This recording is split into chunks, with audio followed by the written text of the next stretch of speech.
Hello दोस्तों, आप सभी का फिर से स्वागत है मेरे एक और नए ब्लॉग में। तो रोज़ की तरह हमारी सुबह की शुरुआत हो गई थी। काम वगैरह सब कुछ हो गया था। थोड़ा लेट उठे थे क्योंकि यहाँ बारिश का बहुत ज़्यादा मौसम हो रहा है। सुबह शाम दिन रात पूरी बरसात वगैरह तो यहाँ बारिश नहीं हुई, लेकिन अभी सितंबर लास्ट से अभी अक्टूबर चल रहा है तो बारिश कंटिन्यू है। बहुत ज़्यादा बारिश अभी यहाँ पर हो रही है। अगर ये थोड़ा पहाड़ी क्षेत्र होता ना, जो जहाँ पर हम रहते हैं छत्तीसगढ़, तो मुझे लगता है पूरा पहाड़ वगैरह सब बह गया होता। इतनी बारिश हो रही है यहाँ पे, कंटिन्यू बारिश हो रही। तो इस वजह से मैं सुबह आराम से 6 बजे उठी। बच्चों को तो मैंने और आराम से उठाया। डुग्गू को तो मैंने 7:15 के करीब उठाया, छोटी और डुग्गू को।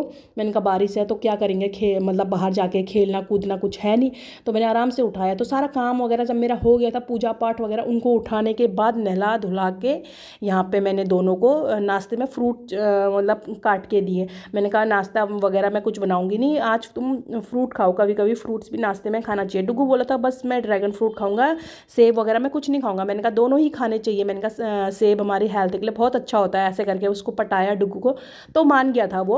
और जैसे अभी नाश्ते में इन्होंने फ्रूट वगैरह खा लिए ना, तो ये पूरा दिन अब खाना नहीं खाएंगे। इनका क्या है, खाना नहीं खाएंगे। छोटी तो हमारी क्या करेगी, जैसे उसको भूख लगेगी बीच बीच में तो वो फ्रूट्स वगैरह खा लेगी, लेकिन डुग्गू तो हमारा फ्रूट्स भी नहीं खाएगा। और अगर डुग्गू से पूछो डुग्गू कुछ बना दूँ, मैं डुग्गू के बहाने अपने लिए भी बना लेती हूँ खाना। मतलब ऐसा होता है, अकेले के लिए बनाने का मन तो बिल्कुल नहीं होता है। सुरेंद्र जी क्योंकि ऑफिस चले गए थे, घर में अगर एक भी खाने के लिए बोले ना तो खाना बनाने का मन करता है। तो डुग्गू के लिए जैसे मैं पराठे वगैरह सेक लेती हूँ या थेपले वगैरह सेक लेती हूँ, तो उसके साथ मैं अपने लिए भी बना लेती हूँ। तो छोटी तो हमारी खाने में इंटरेस्ट लेती नहीं है, वो सिर्फ फ्रूट फ्रूट चाहिए उसको, बस मखाने फ्रूट्स ऐसी मूंगफली ऐसी चीज़ें चाहिए होती है। तो डुग्गू तो हमारा मना कर रहा था, कह रहा था मम्मा मैं अब कुछ नहीं खाऊंगा, मेरा अब व्रत है, आपने मुझे ये दे दिया, ऐसा बोल रहा था। मैंने कहा चल ठीक है, तो पहले एक बार ये फ्रूट्स पूरे खा ले, उसके बाद मैं कुछ नहीं बोलूँगी खाने के लिए। और अगर इसको भूख लग भी गई ना, तो मैंने चने के लड्डू बनाए, तो एक या दो खा लेगा, बाकी उसके बाद कुछ भी नहीं खाएगा वो। और शाम को ज़बरदस्ती उसको खिलाना होता है, रोता है, कहता बेबी को तो एक रोटी दी, मुझे आपने दो क्यों दे दी, ऐसे करके रोते हैं ये दोनों के दो खाना खाने के लिए। तो मैं इनको फिर शाम को इसके पापा के साथ बैठा के ज़बरदस्ती इनको खाना खिलाती हूँ।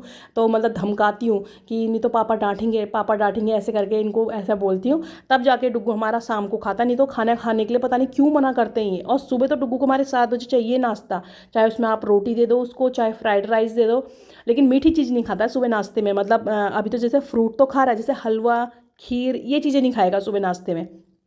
तो यहाँ पर मैंने दोनों को फ्रूट्स काट के दे दिए थे। मैंने कहा जब तक तुम खाओ उसके बाद मुझे तुम्हारा प्रोजेक्ट का काम करना है। बाहर मौसम बारिश का हो रहा था, तो इनको नाश्ता करते करते टाइम भी काफ़ी हो गया था। इन दोनों के मैंने हेड वॉश हेयर वॉश जो भी था ये सब मैंने कर लिया, क्योंकि स्कूल वाले दिन अगर मैं करूँ ना तो ठंडा लगता है। तो डुग्गू की मैंने यहाँ पर स्क्रैप बुक आधी तो मैंने लिख दी थी इंग्लिश में, जितने भी मतलब थैंकफुल या ग्रेटिट्यूड के मैसेज थे वो तो मैंने लिख दिए। कि डुग्गू से पूछा किस किस को थैंकफुल है, टीचर को, माँ बाप को, भाई बहन को, नेचर को, फार्मर, बस ड्राइवर। तो जिसको थैंकफुल था उसके मैंने मैसेज लिख दिए थे। यहाँ मुझे हिंदी के मैसेज लिखने थे पहले भगवान को। तो मैम ने कहा था कम से कम 3 हिंदी में होने चाहिए मैसेज, कम से कम। तुम पूरा अगर इंग्लिश में भी लिख रहे हो तो 3 लिखो। तो मैंने 3 तो नहीं, मैंने मतलब 3 मैसेज वैसे हिंदी में थैंकफुल वाले, फिर मतलब वैसे थॉट लिखे थे हिंदी में, फिर मैंने इंग्लिश में थॉट से उसके पूरे कर दिए थे। फिर आ गई थी छोटी की यहाँ पर थैंकफुल के मैसेज उसके भी आए थे, लेकिन उसको क्या था, पेड़ की टहनी में बनाने थे। पेड़ की जो पतली पतली सी टहनियाँ वगैरह होती है ना, तो उस पर बनाना था। आंटी के वहाँ से लाके मैं 2-3 दिन पहले ही लाके रख दी थी। मैंने कहा पत्ते सूख जाएंगे तो झड़ जाएंगे, फिर मैं आराम से इसके बना दूंगी।